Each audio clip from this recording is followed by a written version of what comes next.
Good morning guys, welcome back to my channel and welcome back to another vlog. এখন বাজে সকাল 9টা। আজকে এখন থেকে ব্লগটা স্টার্ট করছি। আশা করছি তোমাদের ব্লগটা দেখতে বেশ ভালো লাগবে। চলো তাহলে আজকের ব্লগটা স্টার্ট করি।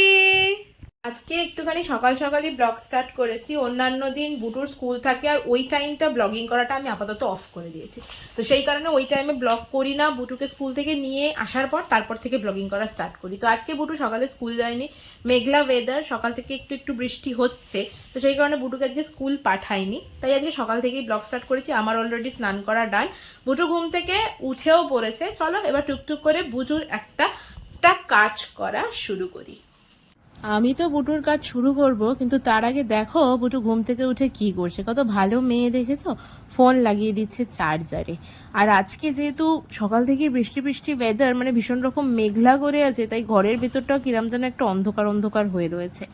আলো জ্বালায়নি যেহেতু, আর জানলা দিয়ে খুব কম আলো আসছে, সেই কারণে ঘরটা কিরকম অন্ধকার হয়ে রয়েছে। বুটুর পুচু দিদি এসছে গতকাল, আর পুচু দিদি আসলে তো বুটু খুব মজায় থাকে। দিদির সাথে সারাদিন কিছু না কিছু করে খুনসুটি এটা ওটা সেটা করতেই থাকে আর কি। দেখো ঘুম থেকে উঠে খাটের ওপরে গোল গোল গোল গোল ঘুরছে, এটা হলো বুটুর সারাদিনের কাজ। বুটু এরকম করতেই থাকে।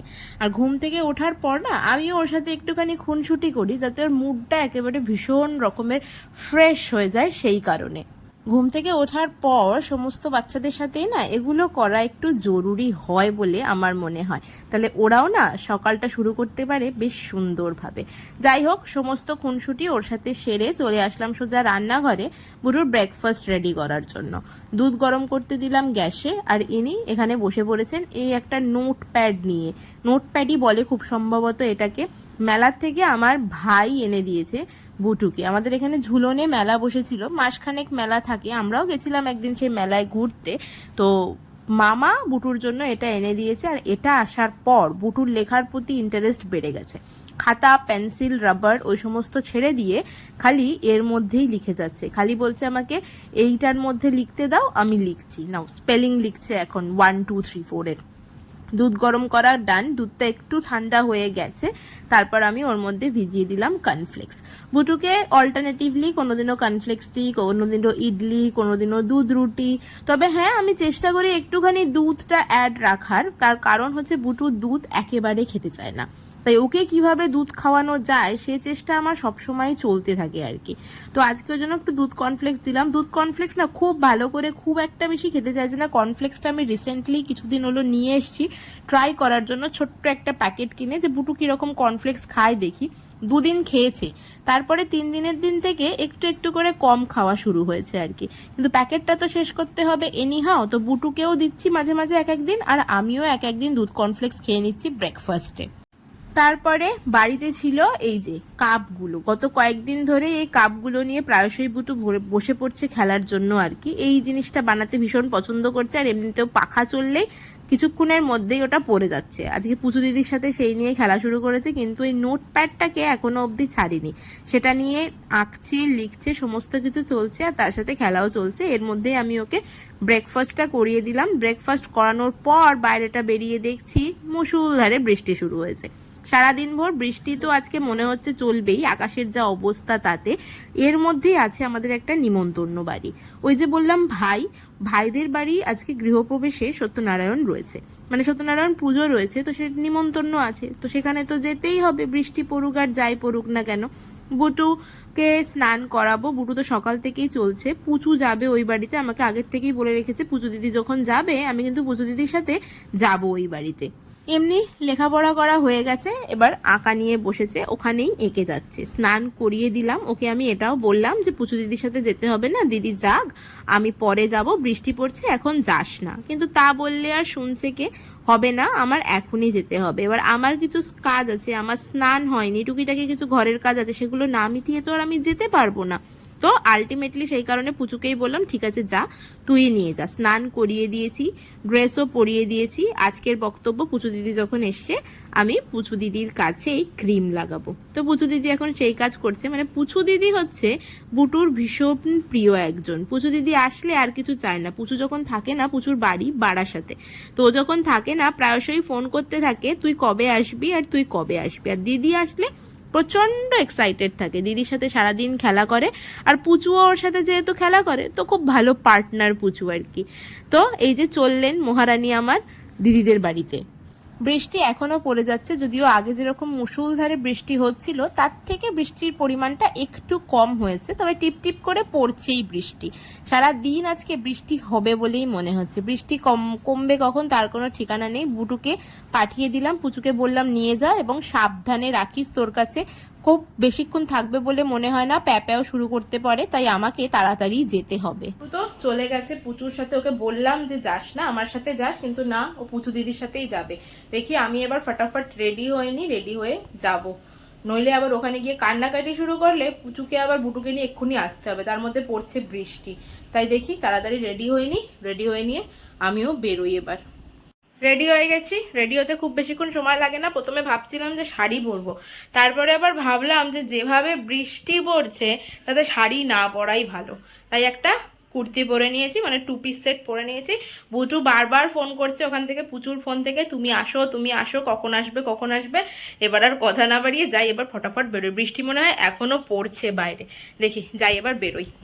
বেরিয়ে তো পড়েছি, কিন্তু বৃষ্টি কন্টিনিউয়াস পড়েই যাচ্ছে, কখনো জোরে কখনো আসছে। এখন টিপ টিপ করে আস্তে আস্তে বৃষ্টি পড়ছে, কিন্তু পড়ছে। এই বৃষ্টির মধ্যে না বাইরে বেরোতেও ইচ্ছা করে না, কিন্তু নিমন্ত্রণ রক্ষা করতে তো যেতেই হবে আর কি। তার উপর বুটু চলে গেছে আগে আগে, ওকে আনতেও হবে, তাই চললাম। চলে এসেছি দিদিদের বাড়ি। এসে দেখি ভাই বেশ সুন্দর করে ধুতি পরে দাঁড়িয়ে আছে, আর মামাকে ধুতি পরতে দেখে বুটু বেশ ভালো করে বেশ কিছুক্ষণ থেকে মামার দিকেই তাকিয়ে রয়েছে। আসলে এই ড্রেসটাতে তো মামাকে এর আগে কখনো দেখেনি, তাই ধুতি পরে মামাকে দেখতেই ব্যস্ত। দেখো হাসি শুরু করেছে ধুতি পরে দেখে। আমি এসে দেখলাম ওদের পুজো হয়ে গেছে, মানে সত্যনারায়ণের যেটুকুনি পুজো ছিল আর কি, সমস্ত কিছু কমপ্লিট হয়ে গেছে। আমি এসে একটু পুজোর জায়গারই সুন্দর করে ভিডিও নিয়ে নিলাম। ওরা দেখলাম যে বেশ সুন্দর একটা ফটো বানিয়েছে আর কি, বাঁধিয়েছে, সেই ফটোতেই পুজো হয়েছে। পুজো এখানে কমপ্লিট, আর বুটুর এখানে মুখটা দেখো কীরকম হয়ে গেছে। তো তারপরে বুটুকে আবার বললাম আমি যে চলো একটুখানি ঠাকুর নমস্কার করো, তো দেখি আমি তোমরা একটু ভিডিও নিই। ভিডিও নেওয়ার কথা যেই বলেছি ও কিন্তু আর ঠাকুরের দিকে তাকাচ্ছে না, তাকাচ্ছে আমার ফোনের দিকে আর কি। যাই হোক, মোটামুটি এখানে নিচের ঘরে তো সমস্ত পুজো টুজো কমপ্লিট হয়ে গেছে। ওদের বোধহয় কোনো একটা যজ্ঞ করারও কথা ছিল, তো এখানে সেই যজ্ঞরই আয়োজন চলছিল আর কি। যজ্ঞটা ছাদে হবে, তাই এখানেই সমস্ত বেলকাঠ আরও যা যা দরকারি জিনিসপত্র রয়েছে আর কি, সেই সমস্ত দিয়ে যজ্ঞ হওয়ার আয়োজন চলছিল। তার মধ্যেই আমি চলে গেলাম সোজা খাওয়ার জায়গায়। তার কারণ হচ্ছে অনেকটা বেলা হয়ে গেছে, বুটুকে আমার খাওয়াতে হবে। ছাদেতেই খাওয়ার জায়গা করা হয়েছিল। আর এখানে দেখো ভালো করে দেখো, দূরে কিন্তু গঙ্গা দেখা যাচ্ছে। আমাদের কিন্তু বাড়ির পাশেই একদম গঙ্গা, ছাদে উঠলে ছাদ থেকে গঙ্গা দেখা যায়। তো সেই জন্য বাইরের ভিউটাও একটুখানি নিয়ে নিলাম। বৃষ্টি কিন্তু এখনো কন্টিনিউয়াসলি চলে যাচ্ছে। খাবার শুরু হয়েছিল না, কিন্তু আমি খাবারের জায়গা থেকে বুটুর জন্য ভাত, একটু ছানার ডালনা আর তার সাথে পাঁপড় নিয়ে বসে পড়েছি বুটুকে খাওয়ানোর জন্য। তবে বুটু খুব বেশি খেলো না, অল্প একটুখানি খেলো। তারপরে ওর পাতেই আমি টুকিটাকি যা ছিল রান্না তা নিয়ে খেয়ে নিয়েছিলাম। তারপরে আমার খাওয়া কমপ্লিট হয়ে যাওয়ার পর চলে গেলাম সোজা একটু ভিডিও করার জন্য যে কি কি রান্না হয়েছে সেটা দেখাবো বলে। আমরা চলে এসেছি নিমন্ত্রণ বাড়ি খেয়ে। বুটু তো কিচ্ছু খেলো না, দেখো আমার কাঁধে উঠে বসেছে, আমাকে কাঁধে নাও বলে কাঁধে উঠে বসে আছে। নাম নাম, কিচ্ছু খেলো না জানো। ওখানে একটু দুগাল খেয়েছে, খাওয়ার পরে আমাকে বাড়ি নিয়ে চলো, আমি বাড়ি গিয়ে খাবো। তারপরে ওর পাতেই যে কটা ভাত ছিল সে কটা নিয়ে আমি খেয়ে নিয়েছি। খেয়ে নিয়ে চলে এসেছি বাড়ি। বৃষ্টি আরো জোরে পড়া শুরু হয়ে গেছে। দুটো ভাত খাওয়াবো বুচুকে এখন, তাই তো। আমি এখন টিপ পড়েছি। কি করেছে? টিপ পড়েছি। টিপ পরে? টিপ পরে কি উঠবে না টিপ, খুলবে না টিপ। টিপ পরেছি। ওখানে পুজো হয়েছে, পুজোর চন্দনের টিপ দিয়েছে, তাই বলছে আমি এখন টিপ পরেছি। চলো সুন্দরীকে দুটো ভাত খাইয়ে দিই। ভাত আর ডিম আছে, ডিমের ঝোল ভাত, ডিমের ঝোল ভাত খাইয়ে দিই দুটো, তারপরে দেখি ঘুম পাড়াবো। বুটুকে নিয়ে যে কোনো নিমন্ত্রণ বাড়ি যাই না কেন, বাড়িতে কিন্তু ওর জন্য রান্না আমাদের করতেই হয়। তার কারণ বুটু ঠিক এইটাই করে, আজকে যেটা করেছে আর কি। অন্য সময় যদি বিয়ে বাড়ি টিয়ে বাড়ি থাকে, রাত্রিবেলা কোনো নিমন্ত্রণের আয়োজন থাকে, তাহলে কি করি, তাহলে বুটুকে বাড়ির থেকে খাইয়ে নিয়ে তারপরে যাই। আর আজকে ওকে বাড়ির থেকে খাওয়াইনি, ভাবলাম ওখানে গিয়ে হয়তো দুটো খেতে পারে, কিন্তু গিয়ে একই জিনিস খেলো না কিছুই। শেষমেশ বাড়িতে এসে ডিমের ঝোল ভাত ছিল, তাই দিয়ে ওকে ভাত খাওয়ালাম। খাওয়ার পর বুটু ঘুমিয়ে পড়েছে, আর আমি এখানে ভাবলাম যে চলো বুটু যখন ঘুমিয়ে পড়েছে, আজকে সেই সকালবেলা পড়েছিলাম, তারপর তো আর পড়তে বসা হয়নি, তো বই খাতাটা নিয়ে বসি। তার আগে একটুখানি কফি বানিয়ে নিয়ে বসলাম, কফি না খেলে তো আমার আবার দিন যায় না আর কি। বেশ কিছুদিন তো সিপিসিই পড়ছি, তো সিপিসিটা নিয়েই বসে পড়লাম একটুখানি, কিছুক্ষণ পড়াশোনা করেছি। তার মধ্যেখানে বুটু ঘুম থেকে উঠেও পড়েছে। বুটু না খুব বেশিক্ষণ ঘুমায় না, আমার মেয়েটার চোখে ঘুম এত কম যে আমি বলে বোঝাতে পারবো না। ওকে আমি, যাতে ও রাত্রিবেলা তাড়াতাড়ি ঘুমায় সেই কারণে দুপুরবেলা ওকে আমি ঘুম পাড়াই না আজকাল, মাঝে মাঝে, কিন্তু তাও ও রাত্রিবেলা সেই দেরি করেই ঘুমায়। মানে ওর চোখে যে ঘুম এতটা কম, মানে কি বলবো, কিছু বলার নেই আর কি। যাই হোক, কফি নিয়ে বসেছি পড়তে, দেখো কিছুক্ষণের মধ্যেই এসে হাজির হবেন আমার মাইয়ে। চলে এসছে, আমি ওর সাথেই বক বক করছিলাম আর কি। চলে তো এসছে। তোমাদেরকে তো বললাম না যাতে দুপুরে কি কি খেলাম। ওখানে রান্না হয়েছিল ভাত, ভেজ ডাল, আলুর চিপস, ফুলকপি আলু দিয়ে একটা রোস্ট হয়েছিল, ছানার ডালনা হয়েছিল, আর চাটনি, পাঁপড়, পায়েস। এই ছিল আজকের দুপুরের ডিশ। পুজো বাড়ি যেহেতু নিরামিষটা তো হবেই। দেখো বলছিলাম না বুটু ঘুম থেকে উঠে পড়েছে, এই যে ঘুম থেকে উঠে পড়ে চলে এসছে আমার কাছে। এসে এবার শুরু হয়েছে মানা। আর বুটুর একটা জিনিস কি জানো তো, ঘুম থেকে ওঠার পরই বলবে আমাকে একটু আদর করো, সেটা ঘুম থেকে ওঠার পর হোক বা কোনো কারণে হয়তো রেগে গেছি আমি, দিয়ে ওকে বকা দিয়েছি, কিছুক্ষণ কেঁদে নেবে, কেঁদে নেওয়ার পর আবারও আমাকে বলবে মানা আমাকে একটু আদর করো। মানে এই জিনিসটা বুটুর হামেশাই চলতেই থাকে আর কি। সুন্দরী যখন ঘুম থেকে উঠে পড়েছে, আমি ওর সাথে বেশ কিছুক্ষণ বক বক করলাম। আলটিমেটলি কিন্তু আমি এই টাইমে আজকে আর পড়তে পারলাম না, তার কারণ ওকে ঘুম তো পাড়িয়েছিলাম কিন্তু খুব বেশিক্ষণ ঘুমায়নি।